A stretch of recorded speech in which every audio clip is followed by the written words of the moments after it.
ವಿಧಾನಸಭೆಯಲ್ಲಿ ಲಕ್ಷ್ಮೀ ಹೆಬ್ಬಾಳ್ಕರ್ ಅವ್ರನ್ನ ಸೋಲಿಸೋದ್ರ ಮೂಲಕ ಜಾರಕಿಹೊಳಿ ಬ್ರದರ್ ಸೇಡ್ ತೀರಿಸ್ಕೊಂಡ್ರು ಅನ್ನುವಂಥದ್ದು ಚರ್ಚೆ ರಾಜಕೀಯ ವಲಯದಲ್ಲಿ ಚರ್ಚೆ ಆಗ್ತದೆ. ನೋಡಿರಿ, ಇಲೆಕ್ಷನ್ 5 ವರ್ಷಕ್ಕೊಮ್ಮೆ ಬರೋದನ್ನ ಸೇಡು ಅದು ಇದು ಏನು ಇರೋದಿಲ್ಲ. ಅವ್ರು ಒಳ್ಳೆ ಕೆಲಸ ಮಾಡಿದ್ರೆ ಅವ್ರಿಗೆ ಹೋಗ್ತಾಕ್ತಾರೆ, ನಾವು ಒಳಗೆ ನಮಗೆ ಹಾಕ್ತಾರೆ. ಅದೇ ಸೇಡು ಅಂತ ಇರೋದಿಲ್ಲ. ಯಾಕೆ 5 ವರ್ಷಕ್ಕೊಮ್ಮೆ ರಿನ್ಯೂವಲ್ ಆಗಬೇಕು. ನಾವೇ 20 ವರ್ಷ ಇರಾಕ್ ಬರೋದಿಲ್ಲ. ಈಗ ಮುಂದಿನ 4 ವರ್ಷ MLA ಬರೋದಾನೆ. ನಾವು ಒಳ್ಳೆ ಕೆಲಸ ಮಾಡಿದ್ರೆ ಜನನ ಮತ ಹಾಕ್ತಾರೋ ಇಲ್ಲ. ಈ ಸೇಡು ಹೊರಗಿನವರು ಅಡ್ರೆಸ್ ಇಲ್ಲ ಅಂತೇಳಿ ಭಾಷಣ ಮಾಡಿದ್ರು. ಇಲ್ಲ, ಶೆಟ್ರು ನೋಡ್ರಿ, ಕಳೆದ 30-40 ವರ್ಷ ಅವರು ಶಾಸಕರಿದ್ದಾವೆ, ಮುಖ್ಯಮಂತ್ರಿ ಆಗಿದ್ದವರು, ವಿರೋಧ ಪಕ್ಷ ನಾಯಕರು, ಸ್ಪೀಕರ್ ಆಗಿದ್ದವರು, ಅವರು ಹಿರಿಯರಿದ್ದಾರೆ.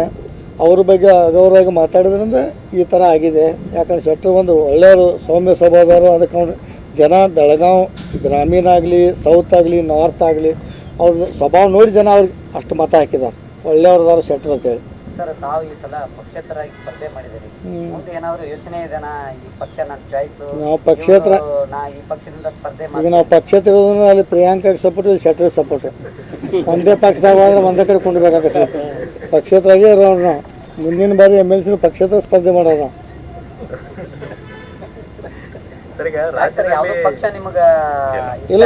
ಪಕ್ಷ ಏನು ಈಗ ನೋಡ್ರಿ, ಪಕ್ಷೇತರ ನಾವು ಇಂಡಿಪೆಂಡೆಂಟ್ ಇರ್ತೀವಿ, ಆರಾಮಾಗಿರ್ತೀವಿ. ಈ ಪಕ್ಷ ಅಲ್ಲಿ ಹೋಗು ಇಲ್ಲಿ ಹೋಗು, ಅದು ಮಾಡಿ ಇದು ಮಾಡೋ ನಮಗೇನಿಲ್ಲ. ಇಲ್ಲೇ ಗೋಕಾಕ್ ಫಿಕ್ಸ್. ಸಿದ್ದರಾಮಯ್ಯ ಕರಿದೆ ಸರ್, ಅವ್ರು ನಮ್ಮ ಗುರುಗಳಾರ. ಅದು ಹೆಂಗೆ ಬಿಡಾಕ್ ಬರ್ತಾರೆ? ಸರ್ಕಾರ ಬೀಳುತ್ತೆ ಅನ್ನುವಂಥದ್ದು ಜೋರು ಮಟ್ಟದಲ್ಲಿ ಚರ್ಚೆಗಳು, ನಾಯಕರು ಹೇಳಿಕೆಗಳು ಕೇಳಿ ಬರ್ತಾ ಇದೆ. ಸರ್ಕಾರ ಏನು ಬೀಳಲಿಕ್ಕಿಲ್ಲ. ಯಾಕೆ ಸಿದ್ದರಾಮಯ್ಯವ್ರು ಗಟ್ಟಿಯಾಗಿ ಅವ್ರು 5 ವರ್ಷ ಮುಖ್ಯಮಂತ್ರಿ ಆಗಿರೋದ್ರಿಂದ ಸರ್ಕಾರ ಏನು ಬೀಳುವ ಲಕ್ಷಣ ನಮ್ಗೇನು ಕಾಣ್ತಾರೆ. ಮಹಾರಾಷ್ಟ್ರ ಮಾದರಿಯಲ್ಲಿ ಬೀಳುತ್ತೆ. ಸತೀಶ್ ಮಳೆ ಬೀಳ್ಬೋದು, ಸರ್ಕಾರ ಏನು ಬೀಳುವ ಚಾನ್ಸ್ ಮಳೆ ಬೇಕಾದ್ರೆ ಬೀಳ್ಬೋದು. ಯಾಕೆ ಜೂನ್ ಸ್ಟಾರ್ಟ್ ಆಯ್ತಲ್ಲ, ಹೇಗೆ ಅಲ್ಲ ಸತೀಶ್ ಜಾರಕಿಹೊಳಿ ಅವರು ಏಕನಾಥ್ ಶಿಂದೆ ಆಗ್ತಾರೆ. ಆ ಥರ ಏನಿಲ್ಲ. ಇಲ್ಲ, ಅವ್ರು ಸುಮ್ಮನೆ ಅಪಪರಿಚಯ ಮಾಡ್ತಾರೆ. ಸಿದ್ದರಾಮಯ್ಯ ಸತೀಶ್ ಭಾಳ ಒಳ್ಳೆ ಸಂಬಂಧ ಇದೆ. ಅದು ಯಾರು ಇದನ್ನ ಮಾಡ್ಲಿಕ್ಕೆ ಹಂಗೆ ತರ ಮುಖ್ಯಮಂತ್ರಿ ಸಿದ್ದರಾಮಯ್ಯ 5 ವರ್ಷ ಇರೋದನ್ನ ಪ್ರಧಾನಮಂತ್ರಿ ಆಗ್ಬೇಕು ಅನ್ನೋರಲ್ಲಿ ತಾವು ಒಬ್ರು ಆಗಲಿ, ಅದು ಖರ್ಗೆ ಅವ್ರು ಆಗಲಿ, ಯಾರು ಬೇಕಾಗಿಲ್ಲ. ಇಂಡಿಯಾ ಒಕ್ಕೂಟ ಬಹಳಷ್ಟು ಪ್ರಧಾನಿ ಇದು ಚರ್ಚೆ ಆಗ್ತಾ ಇದೆ, ಸರ್ಕಸ್ ನಡೀತಾ ಇದೆ. ಅಂತ ಸಂದರ್ಭದಲ್ಲಿ ಕರ್ನಾಟಕದವರು ತಮ್ಮ ಗುರುಗಳು ಅವರು ಆದರೆ ದೇವ್ರು ನೋಡಿ, ಅವರು ಪಾಪ ಎಷ್ಟು 40-50 ವರ್ಷ ರಾಜಕೀಯ ಮಾಡ್ಕೊಂಡು ಬಂದರು. ಅವ್ರದ್ದು ನಸೀಬದಲ್ಲಿ ಬರ್ದಿದ್ರೆ ಆಗ್ಬೋದು. ಸರಿಗೆ ಸತೀಶ್ ಜಾರಕಿಹೊಳಿ ಅವರಿಗೆ DCM ಕೊಡ್ಬೇಕನ್ನುವಂಥದ್ದು ದೊಡ್ಡ ಮಟ್ಟದಲ್ಲಿ ಚರ್ಚೆ ಇದೆ.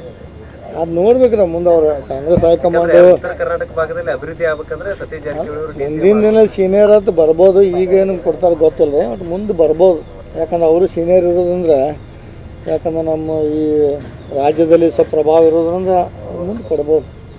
ಉತ್ತರ ಕರ್ನಾಟಕ ಭಾಗದಲ್ಲಿ ಅಭಿವೃದ್ಧಿ ಆಗ್ಬೇಕಂದ್ರೆ ಸತೀಶ್ ಜಾರಕಿಹೊಳಿ ಅವರು DCM ಆಗ್ಬೇಕನ್ನುವಂಥದ್ದು ಈ ಭಾಗದ MLAಗಳು ಆಗ್ಬೋದು. ಸೀನಿಯಾರಿಟಿ ಮ್ಯಾಗ ಹಂತ ಹಂತಾಗಿ ಕೊಡ್ತಾರೆ. ಈ PW ಮಿನಿಸ್ಟರ್ ಆಗೋದ್ರಿಂದ ರಾಜ್ಯದ ಎಲ್ಲ ರಸ್ತೆಗಳು ಅಭಿವೃದ್ಧಿ ಮಾಡ್ತಾ ಇದ್ದಾರೆ. ಅದೇ ಥರ ಆಗ್ಬೋದು. ನೀವು ಕ್ಲೈಮ್ ಮಾಡ್ತೀವಿ ಏನಂದ್ರೆ DCM ಆಗಲಿಲ್ಲ, ಮತ್ತು ಆದ್ರೆ ಮತ್ತೆ ಯಾರು ಕೊಡಂತ ಬರಲಿಲ್ಲ. ಮಾತ್ರ ಆದ್ರೆ ಮತ್ತೆ ಒಳ್ಳೆಯದನ್ನ ಆಗುತ್ತೆ.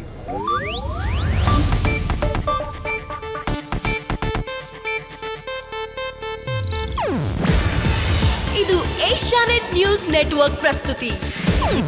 ನೀವು ನೋಡ್ತಿದ್ದೀರಾ ಏಷ್ಯಾನೆಟ್ ಸುವರ್ಣ ನ್ಯೂಸ್.